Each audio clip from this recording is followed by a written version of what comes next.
You come in the morning and you've got little time to plan and set your studio up and off you go. So we're here today, Ramadan Radio 87.7 FM. You are listening to Z on the Rise and Shine radio program this morning, right, on 0116-482-2086. So if you're alive, you're awake, you're arise and you're shining, then call us in and talk to us about your weekend. Let us know, how is your day 10? How's your day 10 going for Ramadan? Now, the question is it day 10, 9 or 11? So if you started a day late, then obviously you'll be on day 10 or day 9. So you can listen in online also on www.ramadan.fm. And don't forget, if you can't WhatsApp, you can't text, you can't call, you can email at info@ramadan.fm. And you can download on the iOS and the Android app. You can download Ramadan.fm, 87.7 FM. So this morning, I have a wonderful guest with me here today. So all of you who are not awake, I want you to wake up, rise up, wake up, dress up. That's the theme here always, to tell all of you people out there. I know it's Ramadan, and you, after your sehri in the morning, you're falling asleep again, you pray, and you have a little snooze, and you're going to work late. Of course, if you're working, then if you're listening in, that's great. And in fact, put your right hand up if you're working and you're listening in, so we can do a quick count here, right, with the digital system that we have inset here at the Radio Ramadan FM. If you're listening in, then do get in touch. So all you have to do, a thumbs up, yes, you're listening, then we know you are there. Great. So today I have a wonderful guest with me here from Leicester, Derby, London. Is much travelled throughout the country, and we're going to talk to Kirit Mistry today. He's going to tell us a lot of the wonderful work that he has been doing in the sectors that he works in. Primarily this week is education and health. These are the topics we'll be discussing from Monday to Saturday. Education and health, all matters related to education and health. So each week we have a different theme. Last week we were discussing COVID, the impact of COVID on all of us, up and down the country, locally, nationally, globally. And this week we are with education and health. Good morning, sir. Kirit Mistry, how are you today? Good morning, salam to brothers and sisters. I'm good, thank you. Yeah. And thank you for having me again. It's good to be back here on Ramadan FM. So Kirit just did a mic test there. He was far away from it. Now he's very close to it, like me. And you can hear him much better. So put your right hand up if you can hear Kirit very well. Yes? Our producer is saying yes, he can. That's well and good. Kirit, how are you? How you been now? COVID started in 2020 March. 20 is gone, 21's gone, and now we're at 22. So 2 solid years of COVID.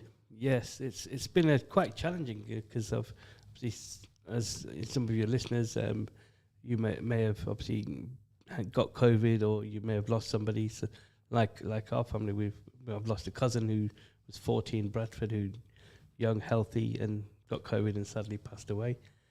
Also, I've got a twin brother who also ended up in ICU. And luckily, he did survive and has got long COVID. So as a result, we've been really raising awareness of the topic you discussed last week around long COVID and how that's impacting our communities. So, but touch wood, apart from the challenges some of us have with our own condition like diabetes, that's been interesting to manage it throughout the pandemic. Of course, the difficulties is we're going to discuss diabetes in some detail starting straight away, right? So if you will know someone in your family or even in your extended family or your friends circle, and Kirit, I would like you to run us through the 2 different types of diabetes, and also to explain to us, how did you get involved with diabetes? Because I always knew you from kidney organ transplantation, donation, organ donation. Yeah, so with my connection with diabetes, I was my mother. She was 40 years dependent on insulin, so she used to take injections. So I used to be her carer, and I knew about diabetes then. Over the years, in 2010, I got diabetes myself, and that was partly because working too many hours and not looking after my own health. So doing too much work and not, managing my lifestyle better. So that's how I got it in 2010. And since then, I kind of, there's the theme is about education this week. I looked around to see what support was available for our South Asian brothers and sisters with diabetes. So diabetes, whether you're type 1 is, when you have no insulin production and you're kind of automatically will need insulin, so injections to help you manage your diabetes. And then most of us, which is the common diabetes, which is type 2, where you're producing some insulin, but you would need to get medication if you don't manage it through lifestyle. So I'm going to be a layman today. Okay. How do I know if I have diabetes? Okay, so some of the signs that you could be getting is you're feeling very tired, you're thirsty, you're drinking a lot, and you're actually going to the toilet, you go more to the toilet. So these are the indications of where and again, they're quite common for if you're working long hours, you're going to be tired. If you've not drank enough water, then you're going to be thirsty. So, and the thing that your listeners need to be aware of is that, some of us are living with the diabetes over the last 10 years. It's only we get detected 10 years later. So it's best to, if these are the signs that you're having, then it's worth going to your GP and getting a blood test done, and they will then check it out for you. Now, during this COVID period, many people who had diabetes, they were not able to go to the GP or to do those tests because there are up to one test they do at the GP, which is for your eyes, for your blood test, and also for your feet. Yeah. So explain all three tests to me. Okay, so if you have been diagnosed with diabetes, then you'll have annual checks, and as Zedbai said, the one that you would have is your 3 monthly. It's called HbA1c. It's your 3 monthly blood test, and that would look at how your sugars are, your sugar levels are, and in terms of how to manage that. So over that 3 month period, you will get an indication of whether it's rising or whether your medication may need to be adjusted. So that's one of the first tests that is quite very important. So you must, obviously, over the pandemic, people had to couldn't go to the GP. So some of us who have a monitor at home, a blood glucose monitor, then we would try to monitor it through that means. The other test isn't very important is your eyes. It's a retina eye screening test, and again, that's really important to see how much sugars in your the eyes as well, and how that's going to be impacted on. And the feet is very important. So one thing that we have complications with diabetes, if poorly managed, is your eyes, your feet, and obviously the sugars going up and increasing, and then the other complications. We also, when we have our tests, they also check our kidney functions, and that's very important because that's the work I've been doing for many years now in terms of kidney transplants, because those who have had diabetes and not managed properly may develop kidney failure, or some who have not had diabetes still can get kidney failure. So those are the annual checks that, listeners, brothers and sisters, you should be really important. And look, as a result, we've set up a South Asian diabetes support group, which is, every month we meet in the evening, and that's really we're all people who've got diabetes, but we also opened it out to carers and, people who are type 1, type 2, and pre-diabetic. So people who've been told you're on the borderline, we try and educate them early to try and prevent them from getting the condition worse. So we had to set up this group to help people, and that's the key thing, really. So where is this group? So since the pandemic, we've been doing it online, but we are now going back, and we'll be having a venue in Highfields and looking for a venue in Belgrade. So we'll have 2 groups running every month, and it's a 2-hour session that we run, and we get health and care professionals, dietitians, doctors coming to educate us around the condition, but also we get peers, people who have managed their diabetes by talking about it as well to look at. And the biggest challenge with diabetes, our support group members are telling us is we know what to do. It's about the behaviour change and how we do it, and also are we eating the right foods, or what do we cut out? How do we prepare the meals? So we're going to try and get dietitians to and do some live cooking demonstrations to get people to look at the amount of ingredients they should be using and how to cook diabetes-friendly meals. So and luckily we're supported by the NHS, the Clinical Commissioning Group, who I sit on the diabetes group as part of that to try and get more community-based education, which is really important because there are lots of programs. As soon as you become a diabetic, you do get access to education, but some of the education needs to be culturally sensitive to our needs. So as a follow-on to this program, we really could have been great if there was a dietitian here today to guide us on the food that we eat, because one of the issues in the month of Ramadan is the foods that we eat to break our fast is like samosas and spring rolls and bhajiyas and pakoras, and all those foods are heavy in carbohydrates, which then convert to sugars. So you break your fast and straight away your sugar is going to go sky under. That's right. So all day you've eaten nothing, you've drunk a lot of water at your suhoor time, and then in the morning, in the afternoon, your sugars are good. You're hitting a number of 5, 6, 7, which is good. Yeah. Is that right? That's right. Yeah. And then in the evening, you start eating, and you eat the wrong foods, and what's going to happen? Yeah, so I think you've hit it on that. The foods that you're eating, good dietitians would say try and reduce oil, fried food, which is very important to avoid.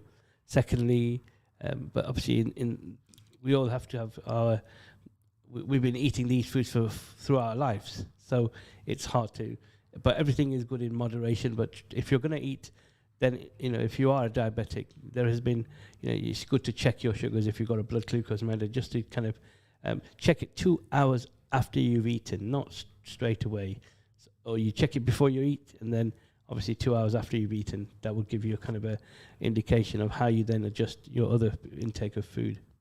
So this is very important, brothers and sisters who are listening in right now. You tell your friends, your family, educate each other. When you are diabetic and you're going to open your fast up with that famous drink known, it's a red sherbet. Mm-hmm. I don't recall the name. There's 3 or 4 brands in the marketplace, and it is like 177% sugar. Wow. Very high level of sugar in it. Yeah. And people are used to it, they drink that. But throughout the month of Ramadan, to eat the right foods is ever so important. That is the whole essence of Ramadan, is one of the D's that we talk about here all the time is detoxify. So when we detoxify, we have to take care of the body is releasing toxins during Ramadan. Mm-hmm. So the body is recharging to get you ready for the next 11 months. And if you then come and interrupt that cycle by eating excessively at iftar time, then you're not going to get that detoxifying. The physical detoxify is not going to happen. So we say mental detoxification, spiritual and physical. All these 3 together is going to put you in good fitness. Great, you're right. And I think the other key point is that when you're fasting, you're doing really well. You're obviously, if you're a diabetic, and fasting is good for us, as diabetics. But also, if you monitor, that will then give you the indication of whether some days your sugars may be completely dropped. So, but I know there's been a few programs recently around fasting in Ramadan, during Ramadan. So that there's some good topic guides that we can share with you that you can put on your website. That would help the listeners as well. I would appreciate that. So what we have covered on diabetes, brothers and sisters, is the type 1 diabetes. Kirit has explained to us. Type 2 diabetes, Kirit has explained to us. And we've talked about the foods, the importance of what kind of food you got to eat at iftar time and at suhoor time. Now, what percentage do you estimate the South Asian community to have diabetes? It's very high in our communities, and it's probably 8 out of 10 people would have diabetes, and that's no exaggeration. And 8 out of 10 is a shocking statistic, right? That is like almost 80%. Yeah, Now, that is indeed shocking. That means in your household, you will have one person. Now, is this DNA related? Like, is it your father, mother, your grandfather, your grandmother? so when there is hereditary kind of connections with diabetes, as I said to you, my mother and father both had diabetes. So there's a good chance So yes. it passes down. Now, what is the research done on that? That how is that hereditary? How does it work? So if the current risk assessments around diabetes that is carried out is there's a series of your height, your body mass index, Yeah. and sorry. No, he's moving the screen too fast. Our producer, he thinks like I'm a robot. I can look, scan, read very quickly, right? But it's just a question that came up from one of the listeners is South Asian community, the list of countries that are cluster South Asian. Just go on, hit me with it.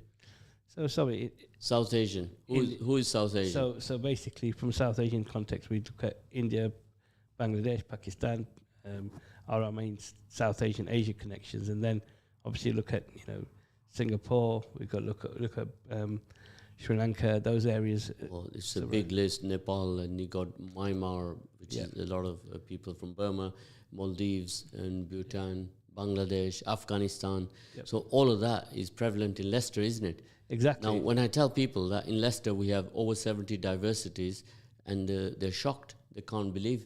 So I have to physically go through that list that I've just gone through right now, Sure. and add to that list as to see how many more diversities we have here in the city. And what Kirit is saying is that 80% are possibly prone to diabetes in the city. So South Asian people are prone to have diabetes. The chances are there's a 6 times more likelihood for them to have diabetes in the whole white population. That is frightening, isn't it, Kirit? It's frightening, but it's also, as I said, you could have had it, still living with it for 10 years prior, and you did get detected and obviously diagnosed 10 years later. So they're the things that you've got to watch out for. For our younger generation, we need to start looking at how is our body feeling, and how do we get those checks done early if you're feeling the symptoms I identified earlier. It's quite a shock, right? It affects us in how many manners now? When you have diabetes, what other things connect to diabetes that you're going to have? Yeah, so with diabetes, as I mentioned, your renal, your kidney functions you could have kidney problems. Your heart, cardiovascular, obesity is a big factor as well in terms of with connection to diabetes. So if you're very overweight, that could trigger your future in terms of getting diabetes. Eye issues, which we covered already, are the main kind of co-challenges. And in order to manage the diabetes, the way our GPs have to do that is prescribe various medications to try and manage your diabetes, but also future prevention around your heart attacks or heart disease. So there is other issues as well. Now we've discovered genetics is a key player to do with diabetes. Then we have the diet and obesity problem as well. That can switch you on to diabetes, can't it?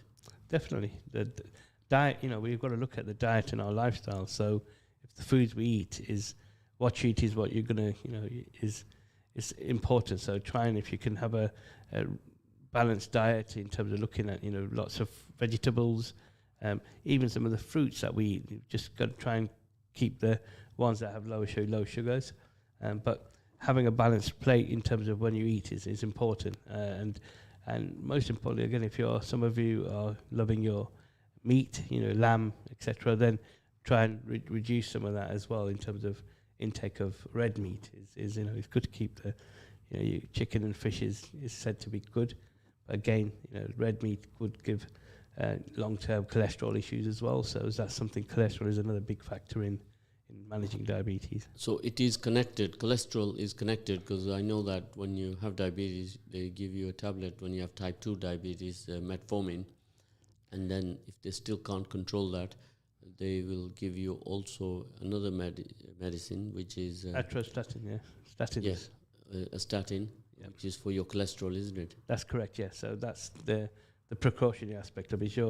When you do your test, your test at the GP, they'll also, as I said, they'll look at your sugars, but also look at your kidney function, and they look at your cholesterol as part of that, your 3-month cycle. So these are kind of the annual tests that will then give you to make sure your cholesterol can be managed as well. And then also, if they still can't control your levels to keep you within 6, 7, and 8, then they'll add on another tablet, which is a sitagliptin.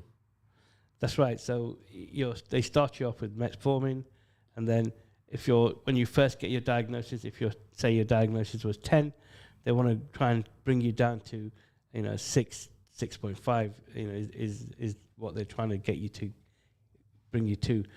If it doesn't, every 3 months when you do every year you have your annual checks, they will then add additional medication to try and help that. Some medication at the moment is good for. It's not if your sugars are not coming down, but you're putting on weight or helping to control your sugar levels. Then the additional medication that are currently in the market is good, because it's helping people reduce weight and manage their condition or manage their sugars. But then, if it continues and you're still not it's still high, then the ultimate solution the GP will have to recommend that you go on insulin. And that's the kind of last step in terms of you try and manage it through lifestyle, through one medication, and then if it doesn't work, they add another medication. If it still doesn't work, there's weekly injections as well, which is now quite common, where again that's helping people to reduce weight. Finally, if you're still not done anything, and if you're still not managing your diabetes the way you should, then insulin is your kind of final gold standard medication, really. Okay, now what about the Abbott's laboratory patch? How effective is that? Because every 2 weeks you have to change that. Cost an arm and a leg to buy. It's a life changer. That Freestyle Libre, which is what you've just mentioned, is a sensor that's continuously monitoring how your sugars are doing, but also after you've eaten something, it kind of monitors that. And you're right, it's about £68 for 2 patches for a month. Those diabetics who are type 1, who are frequently monitoring, they should be getting that as part of the NHS. That's they should be entitled to. So if you're a type 1 and you're continuously monitoring and you're on insulin, then you should be getting a Freestyle Libre. So speak to your healthcare professional. If you're a type 2 and on insulin, you're also now able to have access to that Freestyle Libre. Is that for free? Yes, it's for free. If you're a type 2 and so how do you get that? You'd have to speak to your dietitian or your GP, or if you're under hospital care, you speak to your diabetologist at the hospital. But again, there's still the criteria that you have to be on insulin as part of if you're a type 2 as well.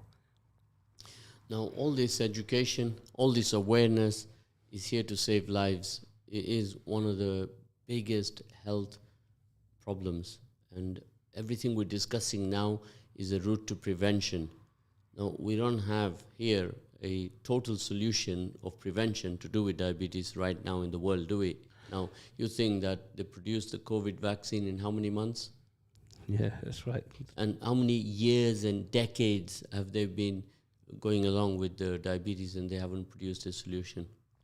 Yeah, I think it's, here I'm talking as a patient, because I'm not a healthcare professional, but I think the pharma companies make these medications, so obviously that's one solution, that GPs have to prescribe certain medication, which is really nice, recommended, and that's what they would follow. But again, for diabetes, it's really, if for type 2s, if you're are type 2, diabetes can be reversed. It's that kind of change in terms of your lifestyle, your diet, can happen, and that way once you have once you manage your lifestyle, your medication can be reduced as well.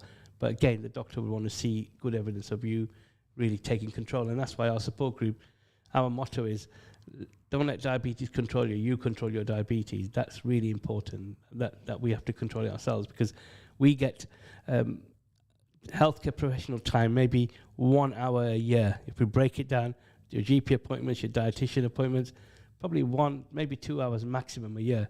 The rest of the time, you're having to manage yourself. So we have to take responsibility. So very important. Many people are not at all taking care and ignoring it, and then they don't realize how the body is being affected.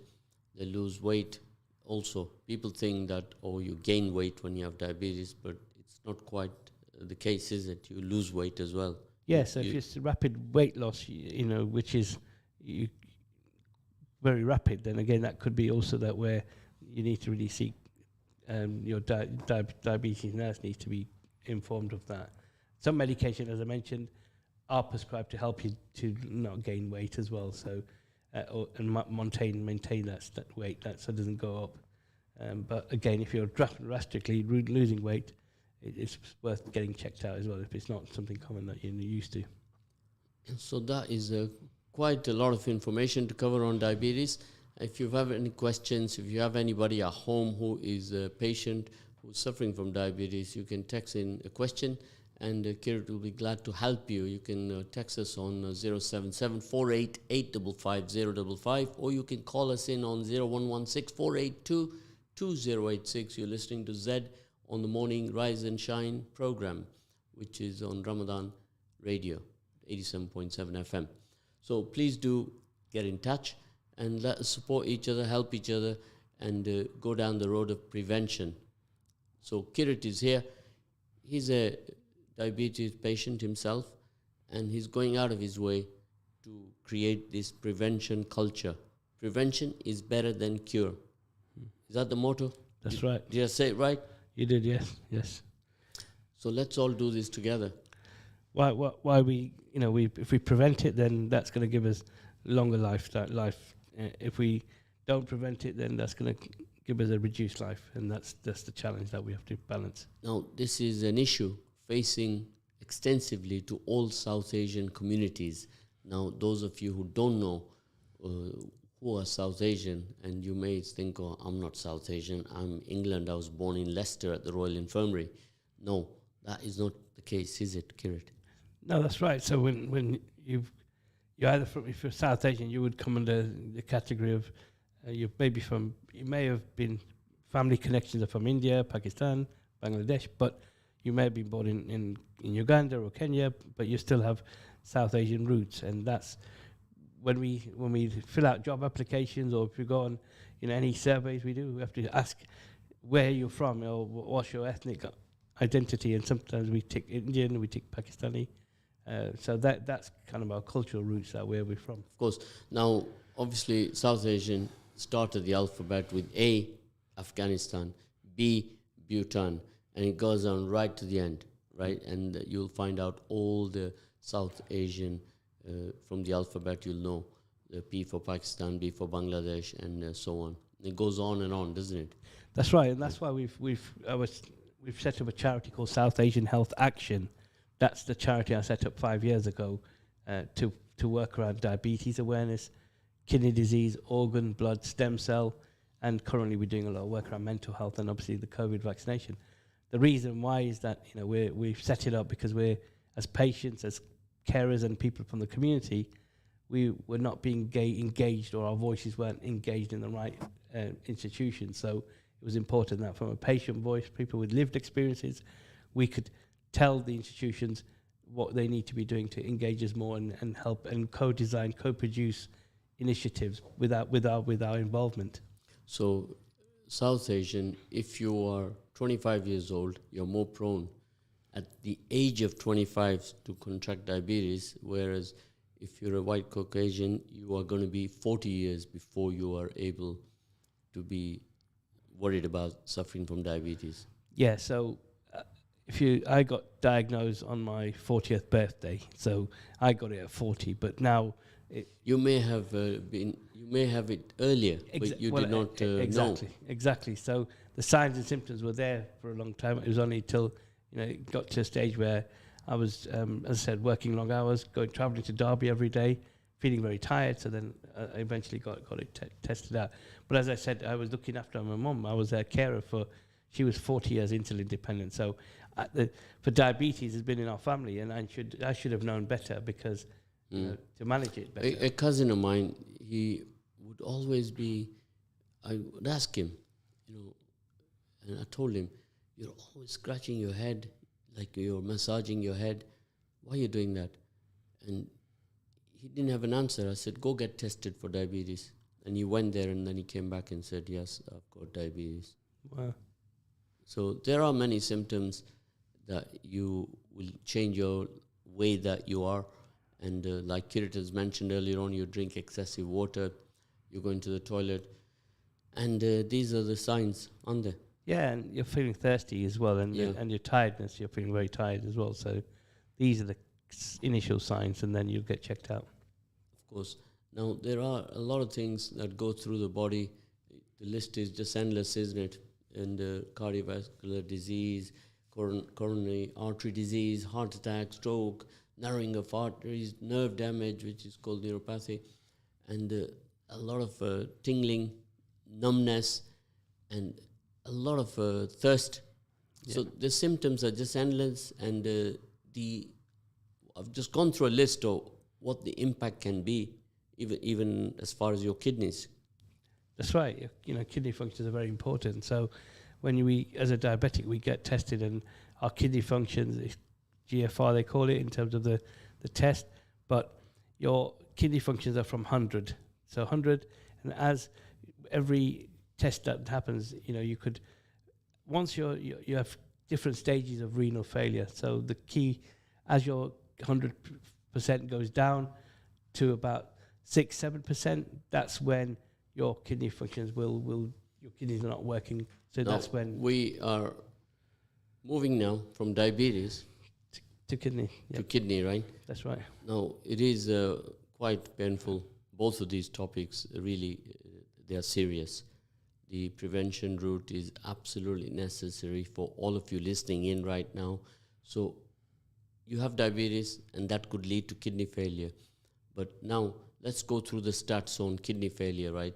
Or kidney disease. Now, is it, again, South Asian community that are more prevalent with kidney disease? Yeah, or is that a balanced one? So if we look at the easy ways to explain that is that if we were to go to General Hospital, to the renal unit there, again, if you look at 90% would be from our South Asian backgrounds. So I've been to the renal unit many times, and I see that it's predominantly our communities. So it is impacting our communities. And if we now look at people waiting for a transplant, because their kidneys are not working and they're having dialysis, again, that's very high in terms of from our community. So whether it's, as I said, it could be caused by diabetes, but it could be caused by other factors as well. But the rate is very high. Very high within our communities, definitely. So that is indeed a very, very shocking statistic, isn't it? So the renal failure in Leicester, where is it in Leicester? Which hospital? So people get people have to then, if their renal functions go down 6%, then they will be started on dialysis. And then that means 3 times a week going to dialysis, getting dialysis done. And what dialysis is really is that it's people, because their kidneys are not working, they need that to stay alive, basically, until they get a transplant, until they get somebody until they get a kidney transplant is what their ultimate goal is, to get a transplant. But until then, the dialysis is just keeping their kidney functions and keeping them alive in a simple way. In fact, kidney transplant is where you and I met, isn't it? From my brother-in-law. That's correct. Who was suffering, who's a patient even now. and he's on dialysis right now, and he had a transplant, and that carried, and that does not mean guarantee for life. You can have a transplant, and you can, after 10 years, lose that kidney as well. Yeah, so with the transplant situation is that, sorry, going back to your the question of where, so you've got Hamilton, there's a dialysis unit, Yeah. and then General Hospital, General is, Hospital. is the other dialysis unit. These are the two units in the city of Leicester, but throughout the country, you'll find that there's a specialist unit where you will go there to do your dialysis across the country, isn't it? That's right, and you can either dialyse in the hospital, or you can, now there's more home dialysis as well, so you can do it in the comfort of your own home as well. So, but just going back to the transplant and the longevity of a transplant. So at the moment, we've been doing a lot of work and awareness around trying to find people from our own community to become living kidney donors. What that means is, the best match will come from our own cultural ethnic group. So if somebody within your family is needing a kidney transplant, if the person is healthy enough, they will be able to then donate. The challenge we have within our communities is that because of the conditions we're talking about, diabetes and others, we're not able to give our kidney to our loved one as they need it. So then there's a high rate of failure. So that's right. And then basically what then happens is the person who's waiting for a kidney transplant has to wait for a deceased donation, which means somebody dies, and then they're on the waiting list, and then their kidney will be then made available as long as the typing is done accordingly in terms of the tissue and the blood group. Now, there is a lot of challenges now coming ahead, because you've touched upon the deceased, and in the Muslim faith, the taking a kidney out to give it to a living person, that has got its own challenges, hasn't it? Because many of the scholars, they don't agree with it, and some agree with it. So you've done some extensive work here, haven't you? That's right, yeah. So particularly within the Muslim faith, there has been a fatwa that's been written about 3 years ago, and again, all the scholars came together and looked at, because of the challenges that we were having in our communities of not enough organs being made available. So that fatwa was then created, and there is a consensus, not total consensus, but most scholars have agreed that,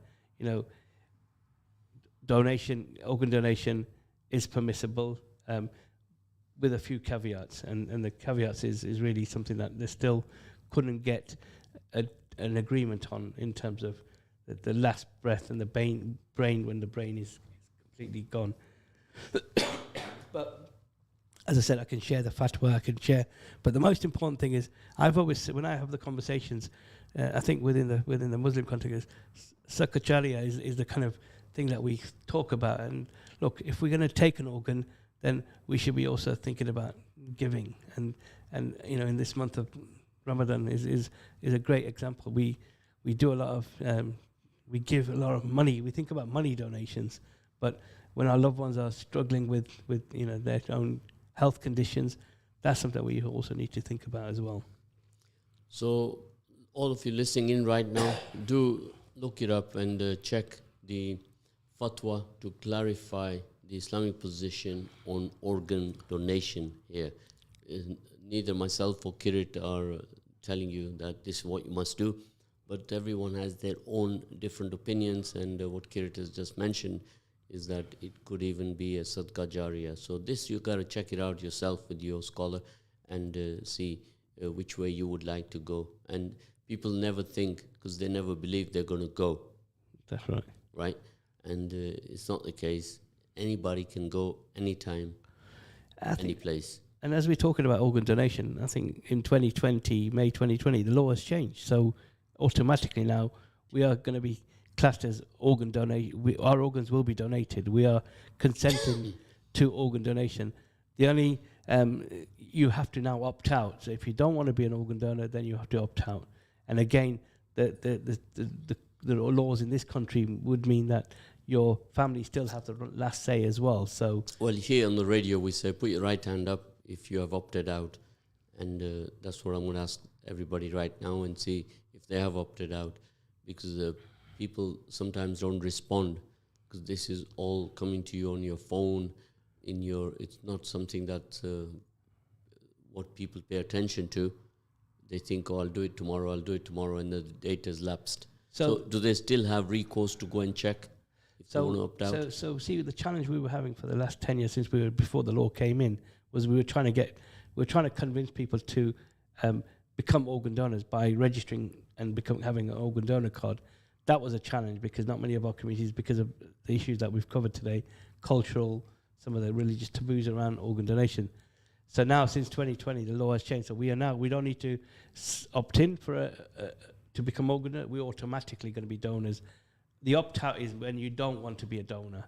And what we have seen since the law came in, we have seen a lot of fake messaging going on in which is then high numbers of, particularly our community, South Asian community, have seen these messages and they've opted out because they think the message is saying, well, the government now own you, they own your bodies, and without you, they can take your organs. So because of some of these fake messaging that were going out, so overnight... It's a kind of a myth, isn't it? Yeah, there was all these myths around, and a lot of our communities decided to opt out. So now we're still trying to address the message by saying your family will still have the last say, your next of kin will have a last say, but make your wishes known. So if you want to become an organ donor, make those wishes known to your family so then they can carry out. Here's a message I'm going to read. Salam and good morning, Brother Zad. It's great to hear you back on the airways again. Many thanks to you and Kirit for your informative discussion this morning. It is much needed conversation in our community, and the work that you and Kirit are doing to raise awareness, not just with the community, but with services about how to best deal with the needs of the community. It's incredibly important, Nazira, I feels. Now, that is what we all have to do. Every one of us in the community, whether we like it or not, we are going to be connected at some time or another in one shape, form, or matter. Because like what Kiran said earlier on, that if you befall and you need a kidney, for whatever reason, then you're going to be connecting with the rest of the South Asian community to find you a match. And the kidney works like that, isn't it? What are the chances that you'll find a match from the white community, for example? You're higher at the moment because of the deceased donation. A lot of the Caucasian kidneys that are available is what our brothers and sisters will be offered because our communities are not donating in great numbers.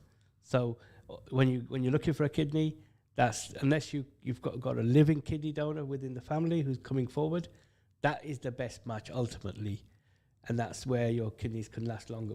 But at the moment, the only kidney that's not available is 9 out of 10 is going to be a Caucasian kidney or an organ that comes in because they're donating in greater numbers.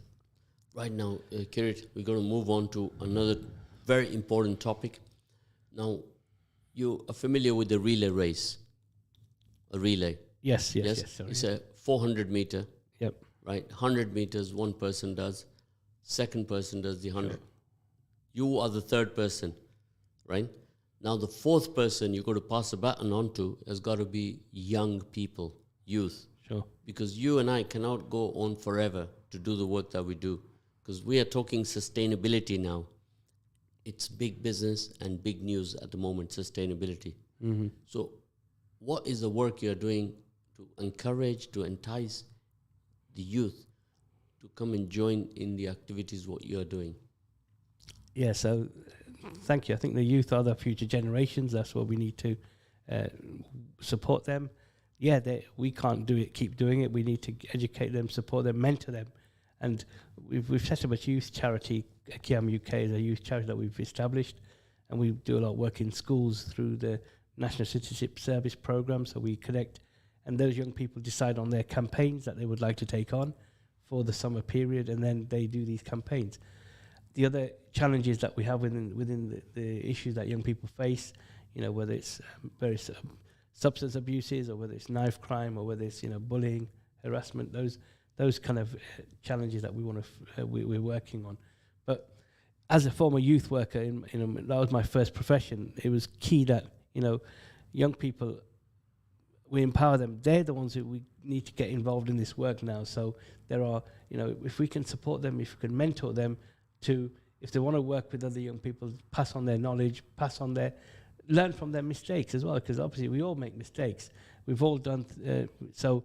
How we rebuild people's lives, and that's the key. What young people can do is that we can't. If somebody has committed a crime and then they've paid the penalty for it and they come out, we need to support them to try and rebuild that, so other young people will not follow the same kind of pattern. And that's what we're trying to do. Is we're trying to get people who have different positive role models within the community, who will be able to pass on that. Now, whether these are role models who have set up a business, whether it's role models who have interested in sports, it's role models who are educating education. So they're the kind of, we need different sets of young people coming forward with different skills and experiences to be able to share and work in the community. That is absolutely important. Now, this is awareness again on sustainability of our community and how we're going to progress and develop the community, and we cannot do this without the involvement of young people. So if we find 100 young people out there, and we have to then signpost them, direct them in their career paths, if they have a business aspiration, anywhere that we can, to ensure that they have a productive journey of life ahead, instead of them going into a rut, because this is the biggest danger in our community today, isn't it? It is, and we've got currently, with the pandemic, it's shone a light on lots of things. So lots of challenges around poverty, lots of challenges around employment, 0-hour contracts, not finding work. So these are all spiral kind of challenges that then, young people, not just young people, we tend to look for an easy way out. And that easy way out sometimes is not the right way out, but sometimes we fall into the trap of that. Absolutely. Now, all of you parents listening in, all of you young parents, start aspiring now, searching, looking for developing your children at an early age. Don't wait till they are 15, 16, 17. No, you start very early. How early should they start, the parents who are listening in right now? I think they should look at balancing when they bring their child up, they balance the input that they give. So they have to give within the community that we're talking to today with Ramadan. The madrasa classes is very, very important to learn about the religious and spiritual aspects.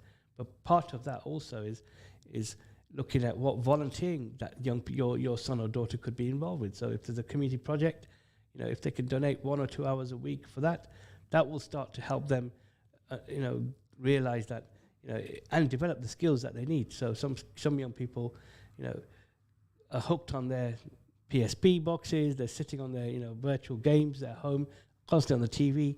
Let's break that cycle. Let's break that, give them exposure to doing something for others. So not just for themselves, but going out. And there's lots of organizations in the community that they can, encourage. So I would encourage parents who are listening to look for, some time that they could, their son or daughter could then volunteer.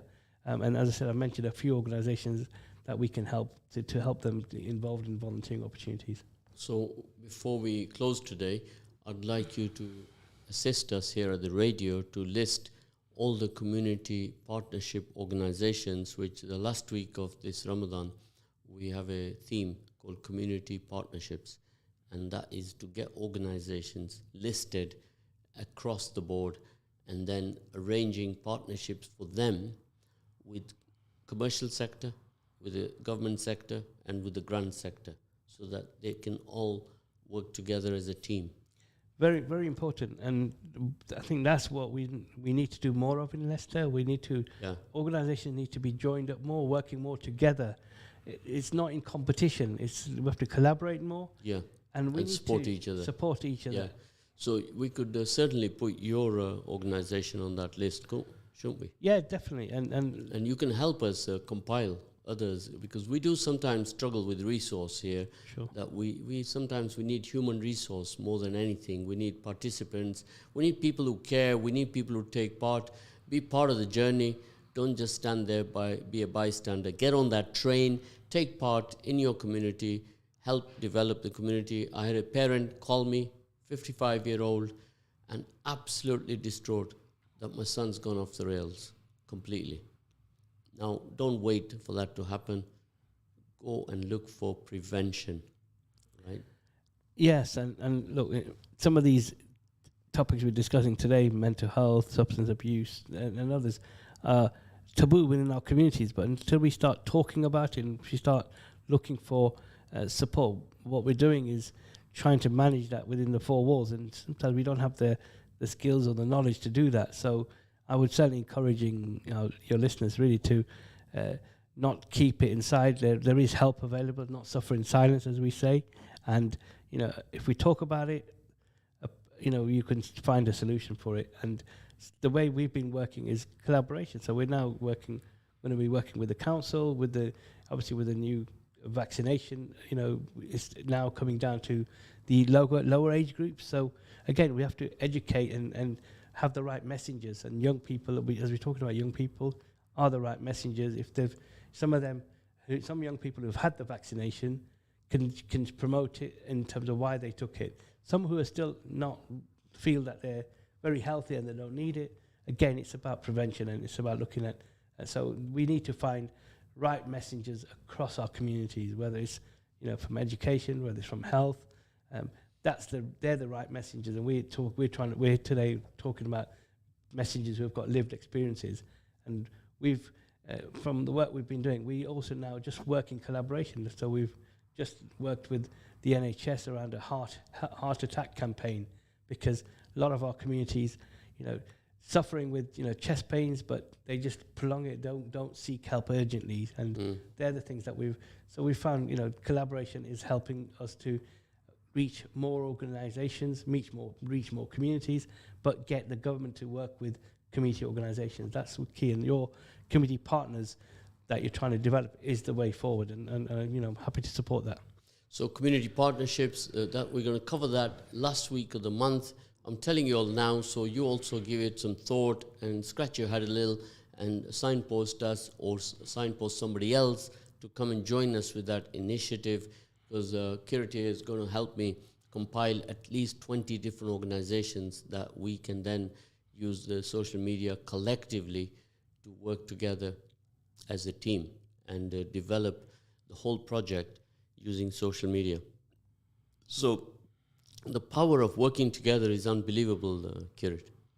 Totally, and look, we can continue to work in our own communities, but I think sometimes the value comes in that, look, we are living side by side as brothers and sisters. We live together.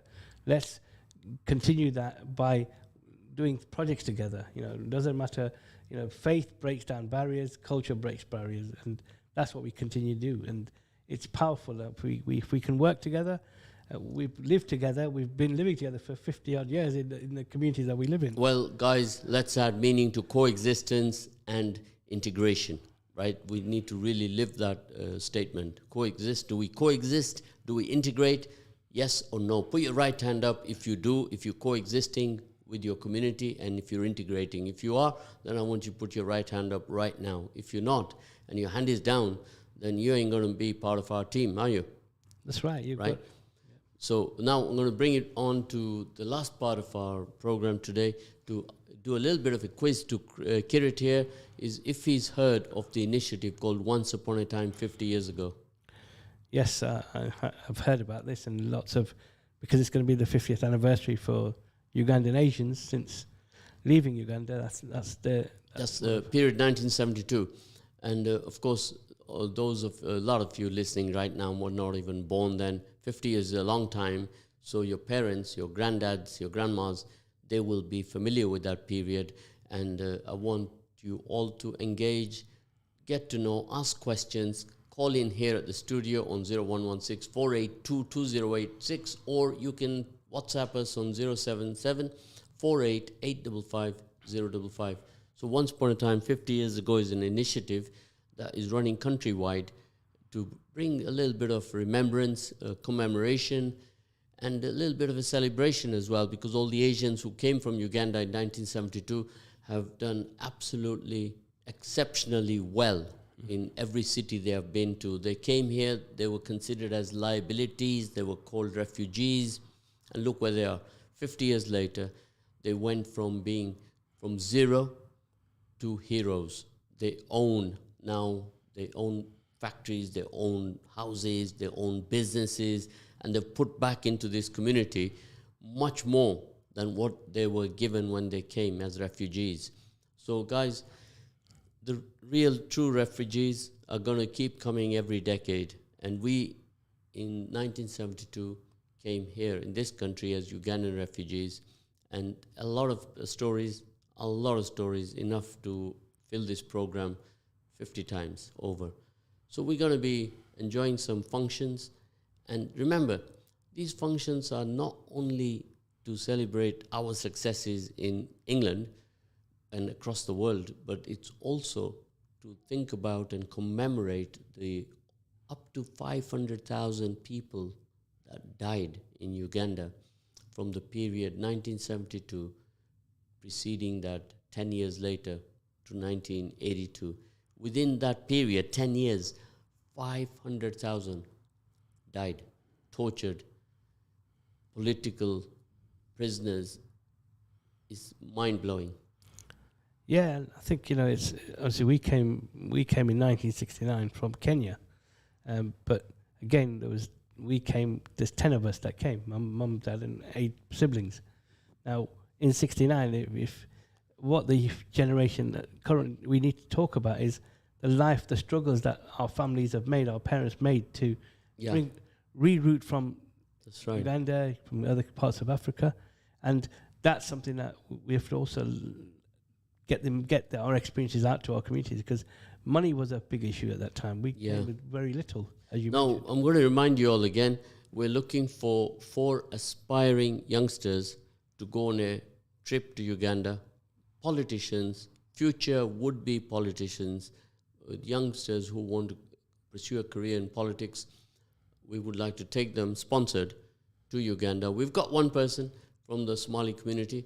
We're looking for 3 more, and please do get in touch with us. So each week our target is to find 1 person. We'd like to take them there for their career development.